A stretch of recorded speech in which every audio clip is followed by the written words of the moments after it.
Aussi à celles et ceux qui sont, ils sont nombreux, et je les remercie, enfin nous les remercions avec mon collègue Patrick Chaise.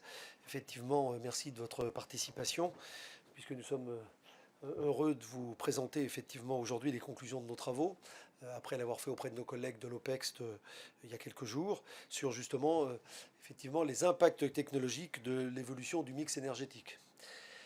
Alors, ce rapport vient à la suite d'une saisine de la présidente de la Commission des affaires économiques de l'Assemblée nationale, au moment où nous avions eu ce débat sur la PPE 3, et nous avons centré nos investigations effectivement sur les problématiques des réseaux, ainsi que sur toutes les conséquences du mix énergétique et des choix énergétiques que nous avons à faire sur notre outil industriel.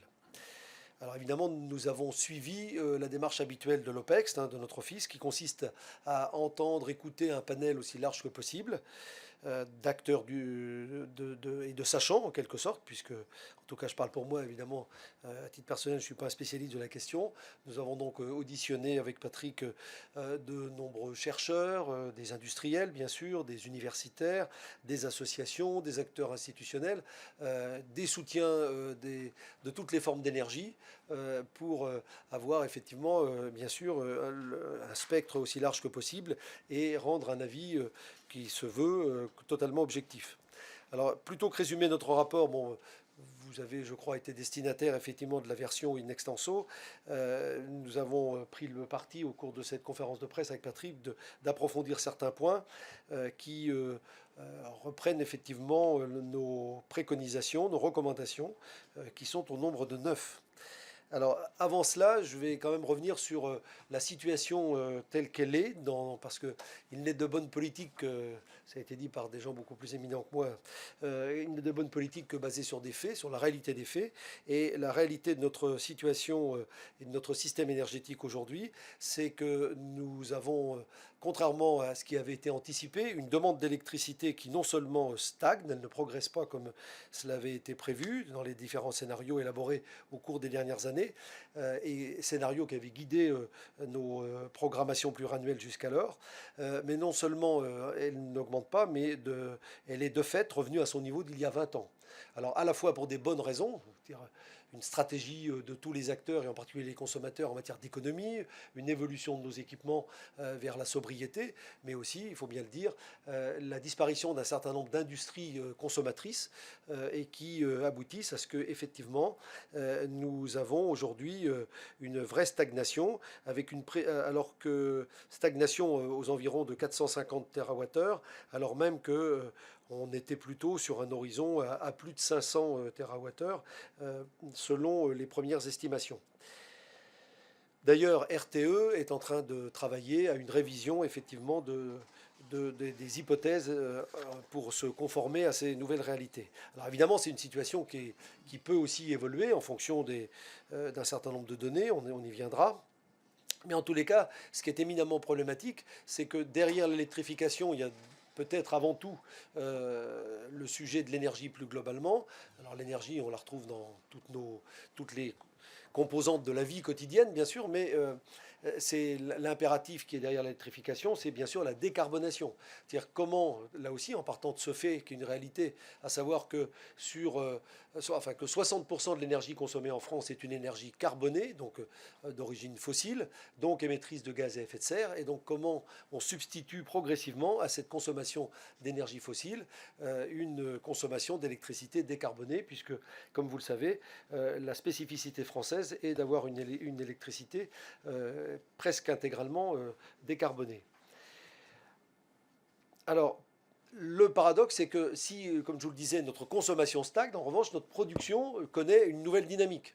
Puisqu'après la période extrêmement critique qui coïncidait d'ailleurs avec l'invasion de l'Ukraine par la Russie et qui coïncidait avec un programme extrêmement important de révision de nos réacteurs nucléaires, le grand carénage, comme on disait à l'époque, eh bien, cette année, le parc électronucléaire devrait générer entre 365 et 375 TWh, un niveau qui n'avait jamais été atteint depuis 2019, même si on est encore en deçà de la période du début des années 2000, puisqu'en 2005, on était à 430 TWh. Et en parallèle, alors que effectivement on retrouve une capacité de production d'électricité nucléaire, on a aussi des énergies renouvelables qui sont en croissance rapide, tout particulièrement le parc photovoltaïque, hein, qui augmente d'environ 5 gigawatts, qui va augmenter cette année par exemple, d'environ 5 gigawatts, c'est-à-dire 5 tranches, enfin l'équivalent de 5 réacteurs nucléaires. Alors bien sûr, euh, certains diront qu'il vaut mieux gérer l'abondance que la pénurie, certes. Et de fait, nous sommes exportateurs d'électricité. La France gagne de l'argent en vendant de l'électricité. Mais cette année, c'était à hauteur de 89 TWh, enfin pas cette année, en 2024, en particulier vers l'Allemagne, l'Italie, le Royaume-Uni. Mais malheureusement, cette entre guillemets surabondance, si elle devait perdurer, aurait des conséquences assez délétères, à la fois pour le système énergétique, la fiabilité du réseau en particulier, et puis aussi nos finances. Puisque d'une part, cette surproduction d'électricité, en particulier au moment de la journée où il fait à la fois jour, donc soleil, et pour peu qu'il y ait en plus du vent, eh bien on a cette fameuse courbe de canard, ce que les spécialistes appellent la duck curve, qui conduit effectivement à des périodes de plus en plus importantes de prix négatifs, alors même que dans le même temps, conformément, et c'est assez logique, conformément aux engagements qui ont été pris par l'État au moment où il a incité tel ou tel opérateur à lancer de nouvelles productions d'énergie renouvelable, eh bien, alors même que nous sommes en prix négatif sur le marché spot, eh bien, nous devons garantir un prix de rachat et donc assumer un prix nettement plus élevé, bien sûr, que celui du marché. Et puis d'autre part, cette surproduction impose aussi, c'est un autre élément qui, sur le plan technologique, est là aussi problématique, une flexibilité importante et de plus en plus marquée, puisque la spécificité d'un réseau électrique, c'est qu'on ne peut pas avoir évidemment des brutales augmentations d'intensité, en quelque sorte, je le dis avec mes mots de béotien, ou de brutales chutes. Sinon, on se prépare à avoir des incidents comme celui qu'a connu l'Espagne il y a quelques mois, et la péninsule ibérique tout entière d'ailleurs. Et donc on demande, pour garantir effectivement une relative stabilité, eh bien, on demande à notre parc nucléaire d'abaisser sa capacité de production pour faire tampon en quelque sorte avec les périodes de pointe des énergies renouvelables. Ce qui est d'ailleurs différent de ce qui se produit dans d'autres pays, puisque par exemple l'Allemagne assure cette flexibilité ou cette variabilité, on peut l'appeler comme on veut, avec effectivement des centrales à gaz, ce qui n'est pas du tout la même chose, parce que nos réacteurs nucléaires, même s'ils ont été, ils offrent cette possibilité de modulation, n'ont pas pour autant été conçus pour que celle-ci soit trop importante, et on pourrait craindre un vieillissement prématuré, c'est ce qui nous a été expliqué par un certain nombre de spécialistes, un vieillissement prématuré de certains composants, et c'est d'ailleurs la raison pour laquelle l'actuel directeur général d'EDF, M. Bernard Fontana, a annoncé récemment qu'une étude spécifique allait être finalisée et présentée d'ici mi-décembre. Alors on est bientôt à la mi-décembre, peut-être que ça débordera sur 2026, mais ce sera intéressant d'avoir les premiers enseignements de cette étude. Alors, ce qui fait que nos premières recommandations, elles ont justement pour objectif de trouver des remèdes efficaces à cette situation ponctuelle, hein, on espère bien sûr que ce soit ponctuelle, de surproduction, qui n'est ni la faute des énergies renouvelables, ni la faute de l'énergie nucléaire, mais qui est la conséquence directe de l'insuffisant rythme d'électrification de notre société, de notre économie tout entière. Alors, c'est pourquoi je vais passer maintenant la parole à Patrick Chaise pour, en quelque sorte, entrer dans le vif du sujet.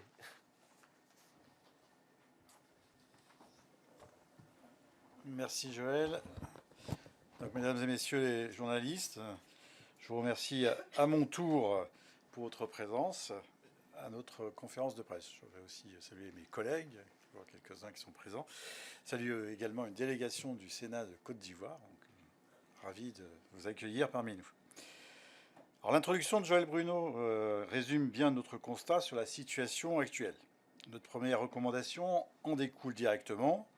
Nous considérons que le gouvernement doit orienter prioritairement la politique énergétique vers l'électrification de la demande, pour les raisons exposées à l'instant. Alors que la consommation finale d'électricité stagne, l'offre devient excédentaire du fait des investissements déjà engagés dans les moyens de production bas carbone. Sans un développement suffisamment rapide de l'électrification des usages, il existe en effet un réel risque que de nouveaux actifs de production soient sous-utilisés, voire échouer. Concrètement, le parc nucléaire ne pourra pas descendre en dessous d'un niveau de production que le haut-commissaire à l'énergie atomique, Vincent Berger, estime à environ 20%. La note qui nous a communiquée à ce sujet est d'ailleurs annexée à notre rapport. Arrêter les réacteurs nucléaires est très pénalisant et ne permet pas de répondre à un regain brutal de demandes non satisfaites, tels qu'ils sont produits chaque jour à la tombée de la nuit, comme l'expliquait parfaitement Joël à l'instant. Une fois ce niveau de 20% atteint, il deviendrait indispensable d'interrompre la production d'une partie du parc photovoltaïque, ce pendant des périodes de plus en plus longues, ce qui est assez peu efficace. À cet égard, nous saluons l'initiative prise par la Commission de régulation de l'énergie pour améliorer la flexibilité de la demande. En effet, nous savons tous, depuis début novembre, 2 ou 3 heures creuses sont déplacées en journée pour favoriser la consommation dans la période de plus forte production du parc photovoltaïque. Et ça, c'est une mesure très pragmatique. Notre deuxième recommandation va aussi dans le sens de la flexibilité. Nous pensons que le gouvernement et la CRE doivent étudier les mécanismes de marché permettant la montée en puissance des capacités de stockage qui sont nécessaires à l'équilibre du système électrique. En priorité, les projets de stations de transfert d'énergie par pompage, ou STEP, essentiels pour renforcer la flexibilité du système électrique, doivent être relancés à la suite du récent accord avec la Commission européenne sur le régime de concession hydroélectrique. Pendant un temps, il y avait beaucoup d'incertitudes juridiques. Ces incertitudes sont aujourd'hui levées. Les STEP présentent en effet des atouts décisifs en termes de puissance, de capacité de stockage et d'impact écologique, d'autant que leur durée de vie peut aller bien au-delà de 50 ans. Les systèmes de stockage par batterie stationnaire ont évidemment aussi un rôle très important à jouer au cœur du réseau électrique, d'autant que les coûts des batteries lithium-ion ont chuté de plus de 80% en 10 ans.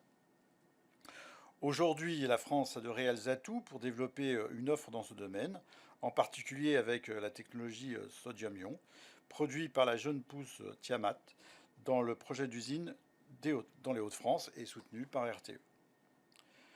Notre troisième recommandation est que RTE, sur un plan technique, la CRE et le gouvernement, dans le cadre plus global de la politique énergétique, étudie la possibilité de faire contribuer les producteurs d'électricité non pilotables à l'équilibrage du réseau, via la flexibilité, le stockage ou l'effacement. Une mesure similaire commence à être mise en œuvre outre-Rhin, non au détriment des producteurs, mais au contraire à leur bénéfice. Une dégradation du fonctionnement du réseau électrique n'est évidemment dans l'intérêt de personne, et une telle mesure devrait bien entendu être équitable et prévoir de justes compensations. Notre quatrième recommandation porte sur les enseignements à tirer du blackout survenu au mois d'avril dernier dans la péninsule ibérique. Depuis la publication en juin dernier de la note scientifique sur l'adaptation des réseaux électriques de nos collègues Jean-Luc Fugy et Daniel Salmon, l'ENSOI, le réseau européen des gestionnaires du réseau de transport d'électricité, a produit un rapport provisoire non conclusif. Son rapport définitif est attendu au premier trimestre, presque un an après les événements. Une fois publié, nous invitons RTE et le gouvernement à tirer tous les enseignements de ce blackout et à en tenir compte dans la définition de la stratégie du gestionnaire de réseau et dans celle de la politique énergétique nationale. Je vais redonner la parole à Joël Bruno pour présenter la suite de nos recommandations. Voilà, nous allons donc poursuivre notre numéro de duettiste. Et donc après ces 4 premières recommandations, je vais vous parler des 2 suivantes qui concernent le sujet central de la décarbonation de nos industries. Alors, vous le savez bien, malheureusement, depuis les années 80, nous avons connu une désindustrialisation profonde. Mais même si le poids de l'industrie a diminué, celle-ci reste encore une consommatrice importante d'énergie, environ 20% de la consommation finale d'énergie, et 18%, donc justement trop peu d'électricité en consommation. Je salue notre collègue sénatrice Sonia de la Provôté. C'est une préférence canaise. Voilà. Donc cette industrie représente également 18%, alors 20% de l'énergie consommée et 18% des émissions de gaz à effet de serre. Donc quand on parlait de priorité à la décarbonation de l'économie, évidemment, il y a le premier gros sujet, si on raisonne en effet masse en quelque sorte, c'est bien sûr la décarbonation de l'industrie, comme le prévoit d'ailleurs la stratégie nationale bas carbone. Alors, certaines filières ont déjà largement électrifié leurs procédés, en particulier les industries électro-intensives, comme l'aluminium, qui utilisent par exemple des techniques de l'électrolyse.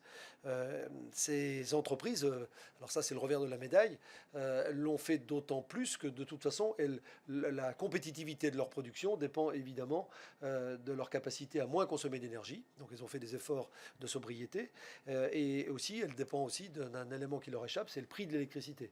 Donc on sait bien que le sujet de l'énergie est primordial, bien sûr, dans la compétitivité de toute économie.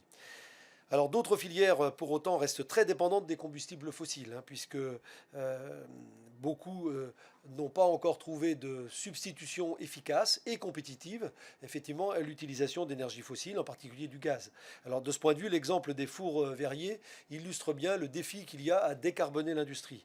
Puisque pour fondre le sable, pour le sable siliceux, on doit atteindre des températures de l'ordre de 1500 degrés, ce qui fait que ces fours sont conçus pour fonctionner en continu. Entre le moment où vous l'installez et le moment où le four est mort, il fonctionne tout le temps, nuit et jour. Et donc, bien sûr, cette durée de vie longue impose évidemment que... amène ce type d'industrie à ne pas s'engager, entre guillemets, sur le court terme, bien sûr. Or, aujourd'hui, les procédés qui sont utilisés reposent essentiellement sur le gaz naturel. Alors, on peut imaginer que peut-être le biogaz puisse se substituer au gaz naturel, mais malheureusement, on sait qu'il n'est pas produit en volume suffisant. C'est pourquoi les industriels du verre, aujourd'hui, s'orientent vers une électrification partielle ou totale des fours. Mais aujourd'hui, les contraintes techniques, la durée de renouvellement de ces fours, puisque évidemment, on attend la plupart du temps que le four soit amorti pour éventuellement le changer, ou qu'il arrive à la fin de sa durée de vie.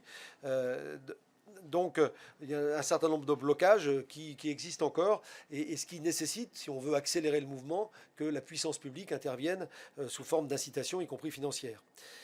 Alors, ce constat, d'ailleurs, au-delà de l'exemple des fours verriers, vaut pour de nombreuses industries qui doivent effectivement abandonner les énergies fossiles, mais qui, pour passer à une électrification efficace et compétitive, se heurtent encore souvent à des technologies immatures. Voilà, l'électrolyse en fait partie. C'est pas encore complètement au point de manière massive, pour être utilisé de manière massive. L'industrialisation de tous ces prototypes est souvent complexe. Les cycles de vie sont longs et des investissements sont tellement lourds qu'ils pèsent trop en termes de compétitivité.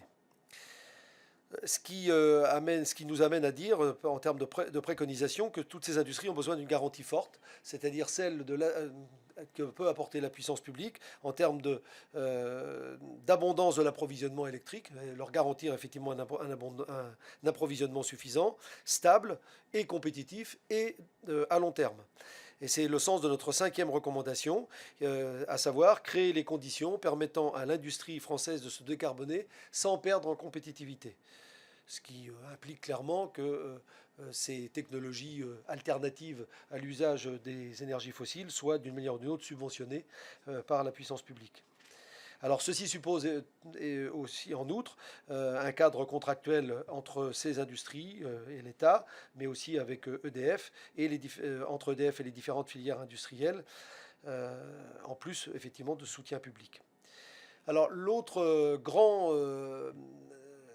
mode de consommation d'énergie, c'est effectivement la production de chaleur, où là, en définitive, on a peut-être la possibilité parfois d'aller un peu plus rapidement, même si l'électrification reste difficile, parce que pour produire cette chaleur, on peut fonder des espoirs importants, par exemple, sur les petits réacteurs modulaires, les Small Modular Reactors ou les Advanced, j'ai du mal à le dire, Modular Reactors, voilà, qui pourraient devenir effectivement une source de chaleur efficace, beaucoup plus efficace en tout cas que d'utiliser ces mini-réacteurs nucléaires uniquement comme production d'électricité.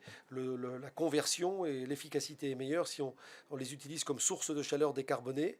Et c'est d'autant plus pertinent pour accélérer encore une fois la décarbonation de nos industries que ces mini-réacteurs peuvent être implantés effectivement directement sur les sites industriels. Ce qui nous amène à une sixième recommandation, qui est donc d'intégrer ce potentiel ce potentiel lié donc à ces mini-réacteurs, les intégrer pleinement dans la programmation énergétique, d'identifier les projets les plus prometteurs et pour faciliter leur développement, les rapprocher ou enfin faire en sorte qu'ils bénéficient d'un appui, que les porteurs de projets bénéficient d'un appui du commissariat à l'énergie atomique. Alors la septième recommandation touche aussi à l'industrie, puisqu'elle concerne la maîtrise au niveau national ou sinon européen des approvisionnements critiques pour le système énergétique. Puisqu'on parle beaucoup de ces nouvelles technologies, eh bien ces nouvelles technologies, pour un certain nombre d'entre eux, sont permises par des équipements dont nous n'avons absolument pas surtout pas la filière, et peut-être et souvent pas même le début du commencement, ou alors seulement des quelques bribes, qu'il s'agisse par exemple des équipements pour fiabiliser le réseau, les onduleurs, ou un certain nombre je parlais tout à l'heure des électrolyseurs, pour de nombreuses nouvelles technologies, de fait, les équipements ne sont pas français et sont parfois même pas européens. Ça, c'est un premier élément. Et puis, deuxième élément, phénomène aggravant en quelque sorte, souvent ces équipements utilisent des composants dont nous ne pouvons pas assurer la souveraineté. On revient sur ce sujet-là comme sur d'autres, effectivement, le sujet des terres rares. Patrick parlait tout à l'heure effectivement des capacités de stockage. Les batteries, par exemple, évidemment, nécessitent effectivement ce recours à ces terres rares.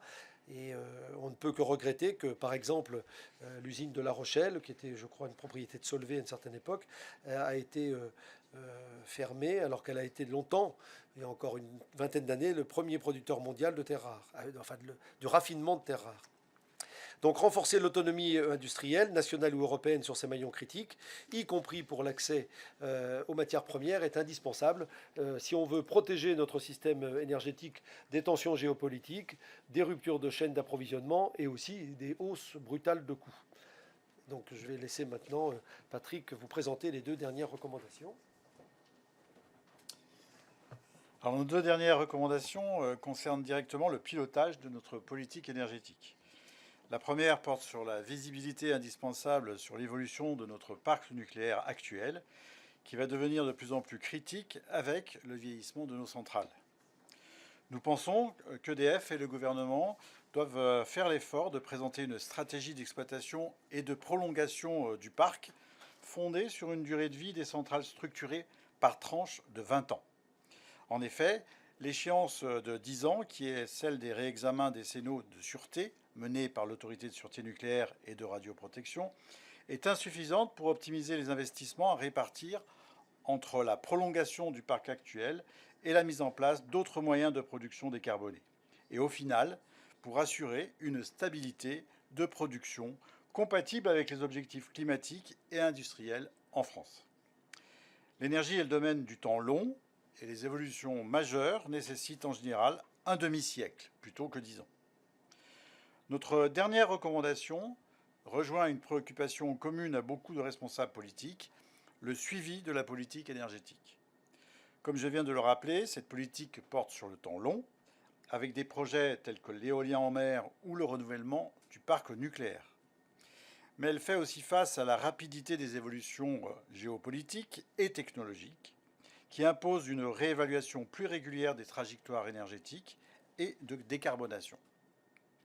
Nous estimons qu'un rendez-vous parlementaire annuel est la seule façon de garantir un réel contrôle démocratique de ce sujet stratégique et une meilleure cohérence de politique menée. J'en ai fini avec la présentation de nos recommandations. Nous avons voulu une présentation courte. J'espère que nous avons atteint cet objectif et nous vous laissons maintenant la parole. Nous sommes prêts à répondre à vos questions. Je vous remercie. Avec moi. Allez-y, je vous en prie, madame. Alors. Merci. Bonjour, donc Aline Brachet pour AEF Info. Quelques précisions sur vos 2 dernières propositions. Est-ce que le fait de prolonger, de donner une visibilité sur le prolongement des réacteurs du parc historique sur 20 ans, c'est quelque chose que vous avez discuté avec l'ASN? Comment ça s'articule avec le travail de l'ASN qui aujourd'hui fonctionne par visite décennale? J'ai une deuxième question qui porte sur le suivi de la politique énergétique. Vous parlez d'un rendez-vous parlementaire annuel. Est-ce que pour vous, ça viendrait en plus de la loi qui normalement doit être votée au Parlement sur la PPE, ou est-ce que vous prenez acte du fait qu'il n'y a pas de loi aujourd'hui? Voilà. J'ai une troisième question. Mais c'est dommage, j'en ai que 2. Ouais. Au regard... la PPE aujourd'hui est toujours pas publiée. Au regard de votre rapport que vous avez peut-être préparé sur la base de la PPE qu'on connaissait au printemps, quelles sont les recommandations que vous auriez sur une évolution éventuelle de la PPE par rapport à la version de mars? Voilà, merci. Bon, je vous propose de répondre à la première. Moi, je reprends la deuxième, puis après, on répondra tous les deux à la troisième. D'accord. Parce que c'est pas concerté. Alors en fait, je veux dire que ce n'est pas incompatible. Je crois qu'il y a le côté sécurité, sûreté, qui reste donc finalement avec une échéance qui est fixée par l'autorité de sûreté nucléaire. Oui. Donc là, il n'y a pas de débat. Nous c'est plutôt pour faire de la prospection. C'est de dire, en fait, globalement, on voit bien que il faut du temps pour faire un parc éolien, il faut du temps pour faire une centrale nucléaire, et on le voit de façon très concrète en ce moment avec les projets EPR. Donc il est intéressant d'avoir cette prospective à long terme pour pouvoir donc prendre ces orientations qui, de toute façon, risquent d'être malgré tout amendées, corrigées en fonction justement des évolutions qu'on peut connaître d'un point de vue géopolitique ou technologique, comme j'exprimais. Pour moi, c'est pas incompatible. Enfin, pour nous, c'est pas incompatible. D'autant que, en fait, c'est assez lié aussi à l'une de nos remarques là sur effectivement l'éventualité d'une usure prématurée des réacteurs si on les fait trop moduler. C'est-à-dire que les deux sont liés. On a la chance d'avoir un parc nucléaire qui a été construit et financé par nos prédécesseurs. Donc, aussi longtemps qu'on pourra en profiter, finalement, mieux on s'en portera en quelque sorte. Bien sûr, sous réserve des garanties de sécurité. Donc, c'est cet arbitrage. Donc, pouvoir connaître la durée raisonnable d'utilisation est un élément majeur, compte tenu du poids que ça représente dans la production d'électricité décarbonée, un élément majeur des choix qu'on devra faire dès maintenant d'ailleurs, dans les perspectives de programmation de l'énergie. Oui, puisqu'on parlait de programmation. Oui, effectivement, notre rapport est arrivé dans les mêmes moments que la PPE3. Il y a un lien, bien sûr, parce que c'est vrai que le débat autour de l'énergie repose trop souvent sur des présupposés, j'ose le dire, parfois un peu idéologiques. Vous avez les tenants parfois du tout nucléaire, vous avez les tenants du tout durable, énergie renouvelable. Patrick, comme moi, je crois, nous sommes... pragmatique. Voilà, notre souhait commun, c'est de proposer des solutions qui soient les plus adaptées à la situation du pays et à l'intérêt de l'économie française et derrière tout ça, bien sûr, des Françaises et des Français. Donc, le débat qu'on préconise au niveau du Parlement, il ne s'agit pas évidemment, comme l'a dit à plusieurs reprises Patrick, de sous-estimer le fait qu'on est toujours sur du temps long en matière d'énergie. En revanche, il nous paraît utile pour effectivement peut-être dépassionner le débat qu'il y a trop souvent autour du sujet de l'énergie et faire aussi une œuvre de pédagogie et de transparence sur la situation, la réalité de la situation, qu'une fois par an, on ait un temps au Parlement, que les représentants de la nation se réunissent autour de ces sujets-là, observent les choses. Parce que finalement, l'un des éléments de surprise quand on a, enfin moi à titre personnel, quand j'ai pu en discuter avec certains collègues, c'est qu'ils n'avaient pas pris la mesure, par exemple, de la sous-consommation électrique d'aujourd'hui, qui est quand même un élément majeur. Et donc, quand vous parliez, je rejoins la troisième question là, sur les préconisations, et par rapport à une PPE3, je pense qu'on peut pas aujourd'hui, si on doit, enfin normalement on devrait théoriquement, enfin bon, je dis théoriquement, je mets des guillemets parce que la vie à l'Assemblée nationale est parfois un peu, comment dire, imprévisible. Eh bien, une prochaine PPE3, à mon sens, là on ne s'est pas concerté, mais ça, à mon sens, ne peut pas s'exonérer de notre première recommandation, c'est-à-dire prioriser un certain nombre d'actions permettant de décarboner, enfin de nous défossiliser, si vous voulez, de diminuer la consommation effectivement d'énergie fossile, qu'il s'agisse, bien, on en a parlé longuement, de l'industrie qui est le gros consommateur. Après, les autres modes de consommation sont en quelque sorte plus diffus, puisqu'il s'agit essentiellement du chauffage des bâtiments et puis des des mobilités. Donc, effectivement, accélérer peut-être l'électrification du parc automobile, accélérer le remplacement des chaudières à fioul ou à gaz par les pompes à chaleur, etc. etc. Ouais. Peut-être si tu me permets, pour compléter et venir sur un autre sujet qui, moi, il me paraît important, parce que souvent, quand on parle d'énergie, on a à l'esprit exclusivement l'aspect CO2. Je crois qu'il y a, tu viens de le dire, il y a l'aspect aussi de pouvoir se sortir de la dépendance des énergies fossiles. Qui est non négligeable. Et toutes ces choses-là, on le voit bien, elles sont donc là aussi dépendantes ou interdépendantes d'éléments ou d'événements externes, donc géopolitiques, qui peuvent arriver demain matin. Et ça doit en fait influencer finalement nos choix, ou en tout cas nous faire accélérer dans certaines voies par rapport à d'autres, pour pouvoir donc faire en sorte que, au final, dans une situation idéale, on puisse faire en sorte que les courbes de production et de consommation soient les plus proches possibles. Et ça nécessite en fait d'avoir une analyse et une connaissance de ce qui se passe ou de ce qui va se passer dans les investissements à venir en termes d'industrialisation, je pense ou d'équipements industriels type data center, hein, qui donc sur un territoire peuvent venir complètement déséquilibrer les choses. Il y a quelques semaines, je lisais un article, je crois que c'est en Floride, où la situation fait que on déleste la desserte en énergie des particuliers pour pouvoir donc continuer à desservir les centres de données qui ont une nécessité d'énergie. Donc tout ça, ça s'anticipe, ou ça devrait s'anticiper en tout cas, et ça on ne peut le faire que si on a ce suivi assez fin et assez régulier. Et je pense qu'effectivement, le débat au Parlement est... Dit autrement, me semble-t-il, on s'est beaucoup intéressé à la production et à la répartition des types de production. Il faut aussi s'intéresser à la consommation. D'ailleurs, en mode logique d'économie libérale, généralement, c'est le consommateur qui gouverne, contrairement à ce qu'on dit parfois. Et donc... pour vous, avant de revoir tels objectifs, on entend dire qu'il pourrait y avoir une baisse des objectifs sur le solaire dans une éventuelle prochaine PPE. Pour vous, il faut d'abord s'intéresser à la consommation, c'est ça clairement, oui. Il faut essayer de faire en sorte de faire caler les deux courbes. C'est ça le sujet. Parce que dit autrement, par exemple, par lieu de solaire, la production supplémentaire d'énergie, alors certains disent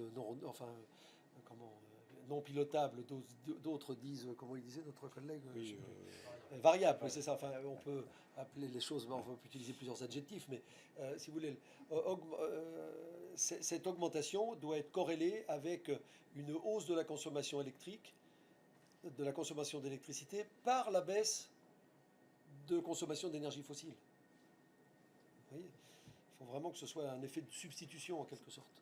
Parce que sinon... c'est pas arithmétique en fait. Parce que sinon, sinon on arrive dans des situations de déséquilibre qui posent problème à la fois pour effectivement la stabilité du réseau et puis aussi pour le bon équilibre économique et financier, pour les finances publiques. Bonjour, merci beaucoup. Je voulais savoir, du coup, dans cette première recommandation qui appelle le gouvernement à prioriser la hausse de la consommation électrique, est-ce que vous recommandez, comme le fait par exemple M. Vincent Berger dans sa note qui est en annexe du rapport, de flécher davantage les aides qui étaient destinées à la production renouvelable vers le soutien de la demande, ou est-ce que... qu'est-ce que vous faites de cette recommandation? Est-ce que vous la soutenez? Oui, clairement, c'est l'idée. C'est-à-dire qu'effectivement, il y aurait un certain anachronisme à subventionner une énergie en garantissant un prix de rachat dont on n'a pas forcément immédiatement besoin, et alors même qu'on pourrait utilement, avec cet argent-là, encourager à la défossilisation des usages. Parce qu'en fait, pour les deux raisons, à la fois effectivement l'aspect gaz à effet de serre, et comme le disait très justement Patrick, l'aspect aussi non-dépendance de l'extérieur. Et quand je dis non-dépendance, c'est aussi incidence sur la balance commerciale, etc. Il y a tous ces aspects-là. Donc il y a un sujet, oui, effectivement. Présentée, je suis Juliette Renal, journaliste à la Tribune, et j'avais une deuxième question. Vous avez évoqué le cas des onduleurs, je crois, et de la question en matière de souveraineté de cette filière. Est-ce qu'on peut juste un peu creuser? En fait, je crois comprendre qu'il y a un sujet sur les équipements qui permettraient d'assurer plus de flexibilité au réseau, mais une absence totale de filière industrielle sur ces sujets-là. Est-ce que ça pose... voilà. Est-ce que vous pouvez creuser, revenir je ne sur suis pas ça? le mieux placé, mais ce que j'ai retenu des auditions, et Patrick, me semble-t-il, un profil peut-être plus technique que moi.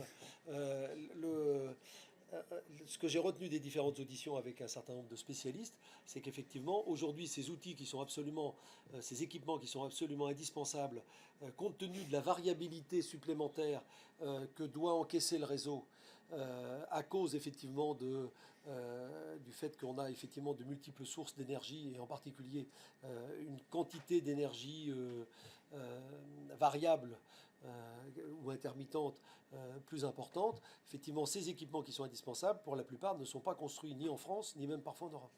Donc là aussi, ça nous met en situation de dépendance, puisque l'objectif du rapport, c'était les enjeux technologiques. Ben là, il y a un vrai enjeu technologique à développer une filière autour de ces équipements. Alors après, creuser sur le plan technique, là, je ne sais pas. Mais, est-ce que c'est un sujet qui, à votre connaissance, qui a été pris en compte par les pouvoirs publics? Enfin, est-ce que quelqu'un se penche sur ce sujet-là actuellement? pas suffisamment. Pas à notre connaissance. Mais globalement, en fait, pour peut-être apporter un complément, ce qu'il faut avoir vraiment en tête, notamment dans les outils de production énergie renouvelable, c'est que, je vais quand même le dire avec nos mots, c'est qu'évidemment, c'est une énergie qui va être produite à un moment qui est presque aléatoire. Hein, parce que si on parle des éoliennes, ça va être au moment où il y a du vent.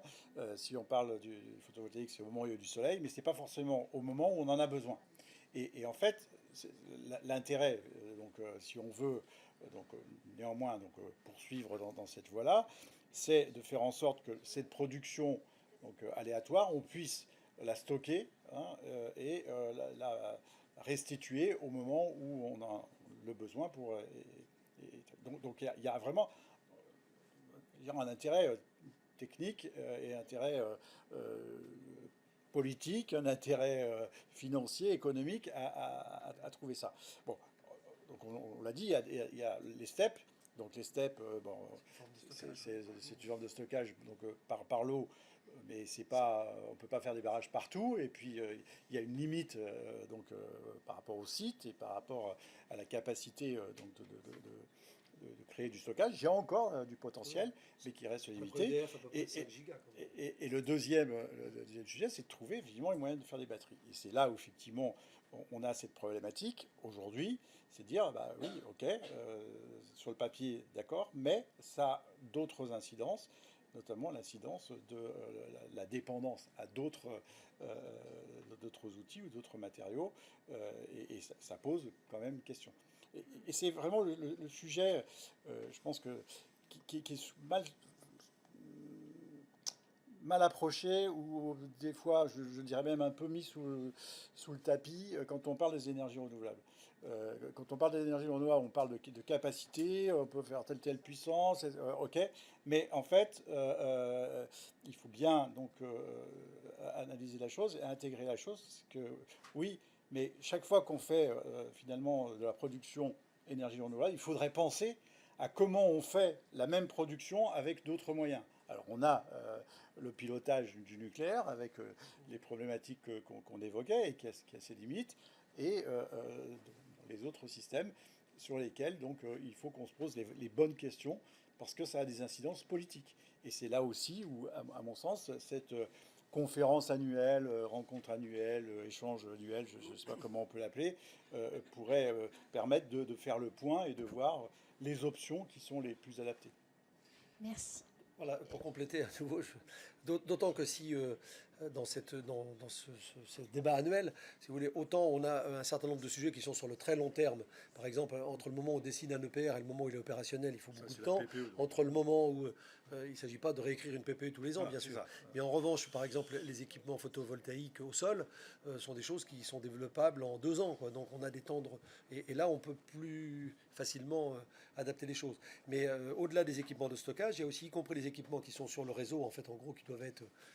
ce qu'on appelait parfois autrefois des transformateurs ou je sais pas quoi, mais sur le long les du lignes réseau, aussi, hein. le réseau des les lignes et compagnie. lignes de transport, Et donc hein, sur ces lignes de transport, effectivement, le transport de l'électricité et devient aujourd'hui, ça a été mis en exergue par un autre rapport de l'OPEX fait par nos collègues Fuji, c'était Fuji et Salmon, hein, c'est ça, sur les réseaux, où en fait le montant des investissements pour le fiabiliser est assez énorme. Et donc c'est à peu près 100 milliards pour RTE et le même ordre de grandeur pour Enedis. Et les équipements de fiabilisation sont pour la plupart effectivement des technologies qui ne sont pas maîtrisées chez nous.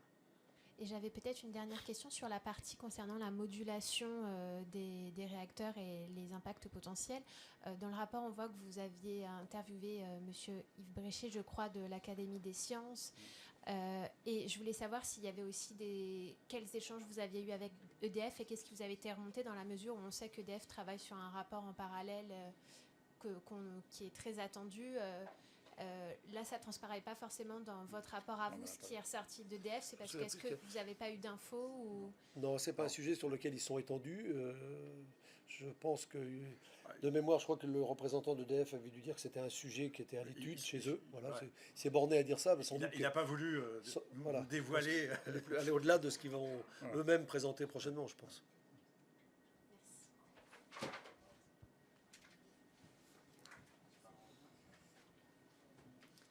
Nous avons des questions en ligne. Du coup, une première question d'Adrien Pécou pour Le Monde. La recommandation d'envisager des tranches de 20 ans pour le fonctionnement des réacteurs conduit-elle l'OPEX ou même EDF à envisager la durée de vie d'un réacteur jusqu'à 80 ans, ce qui est déjà envisagé par l'équivalent américain de l'ASNR? Ça pourrait, oui, puisque on a à la base c'est la même technologie, puisque à l'époque on a lancé le programme électronucléaire français, effectivement, on a repris la technologie de Westinghouse, donc je ne suis pas là non plus, je ne suis pas physicien nucléaire, mais c'est une des hypothèses, effectivement. Je pense que l'OPEX n'a pas cette compétence à pouvoir donner. On n'a pas cette prétention. Cette prétention, effectivement. Mais en fait, je pense que globalement, ce qui est important, c'est que, sous réserve évidemment des avis des experts, hein, et notamment de la SNR, autant faire en sorte que cet outil puisse avoir la durée de vie la plus longue possible dans les conditions de sécurité. Voilà, parce que c'est l'intérêt de tout outil industriel. Nous avons une autre question, toujours pour Le Monde. Quel levier concret proposez-vous pour privilégier la demande électrique avant même l'offre? Il y a déjà des choses qui existent, mais qui pourraient être développées. Hein. Là aussi, je pense pas que ce soit une commande de notre rapport à donner toutes les solutions. Nous, on a visé effectivement les points de vigilance et les points sur lesquels on pensait qu'il fallait pouvoir travailler. Mais on l'a dit, la Creux a déjà mis en place un certain nombre de choses, évolue dans ses réflexions. Moi, je pense qu'on peut aller plus loin aujourd'hui avec notamment les outils qu'on peut avoir sur le réseau, et notamment les compteurs Linky qui ont été un investissement relativement important, qui permettent de faire plein de choses, de pouvoir avoir un tarif qui soit beaucoup plus modulable et qui s'adapte au coût de production. L'idéal étant que le coût de production soit répercuté aux consommateurs de façon instantanée. Ça serait difficile à gérer, c'est clair. Mais encore une fois, dans un monde idéal, pour moi, ça serait une très bonne solution. Il y a effectivement un sujet prix. Effectivement, plus on adaptera effectivement en se basant sur ce que tu viens de décrire, plus le prix de l'électricité sera compétitif, plus il y aura une incitation globale à décarboner, clairement. Or, aujourd'hui, l'un des obstacles, il ne faut pas se cacher, c'est que les perspectives en matière de coût du gaz en particulier n'encouragent pas spontanément, effectivement, tel ou tel utilisateur à convertir ses équipements vers l'électricité et abandonner ainsi l'énergie fossile. Donc, c'était pas l'objet du rapport, mais en tant que parlementaire, ça fait partie des sujets sur lesquels on a à délibérer, par exemple dans les lois de finances, un certain nombre d'incitations ou de procédés de défiscalisation, tant pour les entreprises que pour les particuliers, pour décarboner un certain nombre d'usages. Je parlais tout à l'heure effectivement de l'effet masse des industries, de l'industrie, qui représente effectivement encore 20% de la consommation de fossiles et 18% des rejets de gaz à effet de serre. Cette industrie, on comprend bien que pour s'engager, elle a besoin d'une stabilité d'accompagnement aussi des pouvoirs publics, et qu'il faut peut-être effectivement envisager de muscler certains dispositifs pour inciter cette industrie à cette conversion, par exemple. Nous avons une question de Baptiste Langlois pour l'Express. Compte tenu d'une consommation électrique qui stagne, estimez-vous qu'il faille se poser clairement la question de l'utilité de nouveaux investissements dans la production, à la fois nucléaire et dans les énergies renouvelables? Je crois que tu as déjà répondu tout à l'heure. Je te laisse. Oui, Ça dépend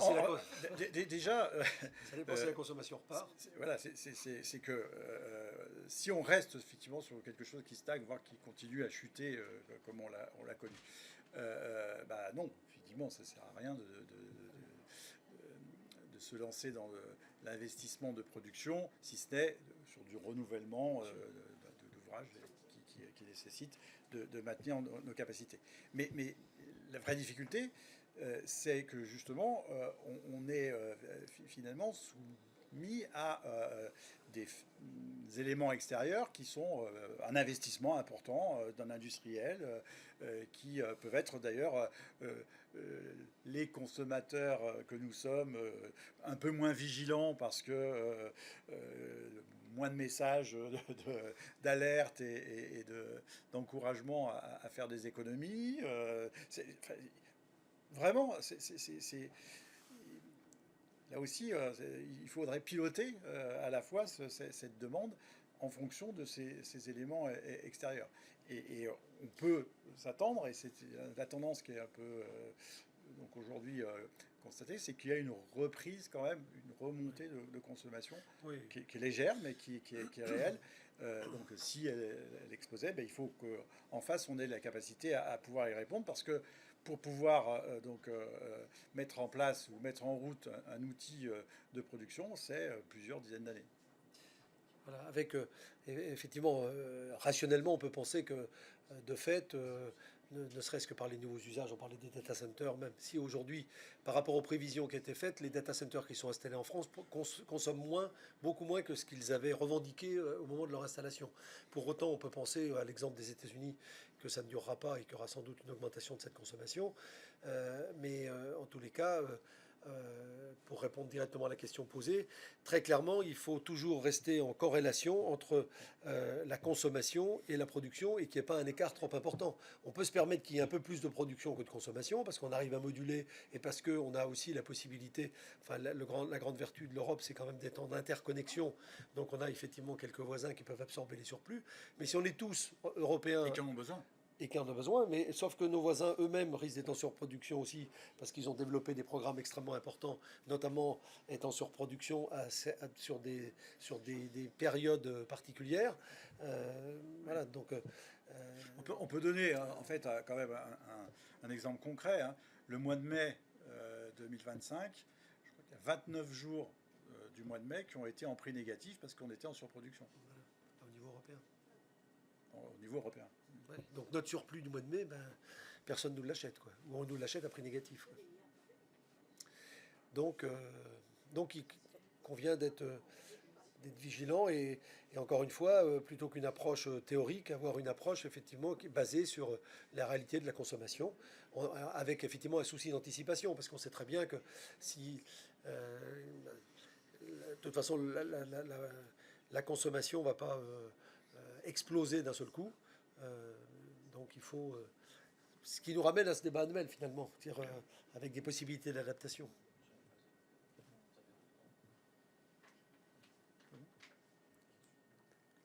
Voilà. Bon, Merci. pas d'autres questions. Merci à vous. Merci à celles et ceux qui étaient en visio. Et puis, la suite au prochain numéro. Voilà. C'est un sujet qui va revenir